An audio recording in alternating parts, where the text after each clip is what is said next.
पहिले हा व्हिडिओ बघा मित्रांनो। मोदी नमः ओम नरेंद्र मोदी नमः ओम नरेंद्र मोदी नमः। मी एक नास्तिक आहे, म्हणजेच विज्ञानावर आणि माणसाच्या बुद्धीवर विश्वास ठेवणारी एक व्यक्ती। कोणाचीही श्रद्धा दुखवण्याचा माझा हेतू नाही, पण आज देशाच्या विवेकावर बोलायचे।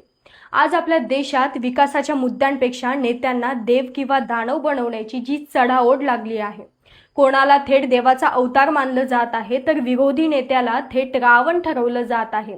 एक नास्तिक म्हणून मला प्रश्न पडतो, नेमकं आपण 21व्या शतकात जगत आहोत की नेमकं आदिम युगात जगत आहोत? प्रभू श्रीराम किंवा इतर कोणतीही दैवते ही तुमच्यासाठी आस्थेचा विषय आहे, बरोबर ना? पण राजकारणी हे रक्तामासाची माणसं आहेत। तुमच्या देवाचा दर्जा रक्तामासाच्या माणसाला देणं पटतं का तुम्हाला? माणसांना देव बनवलं की आपण त्यांच्या चुकांवर प्रश्न विचारण्याचा हक्क गमावून बसतो, आणि त्याला राक्षस बनवलं की त्याचे चांगले गुण पाहण्याची आपली दृष्टी संपते। नेते हे आपल्या भरलेल्या टॅक्सवर चालणारे जनसेवक आहेत।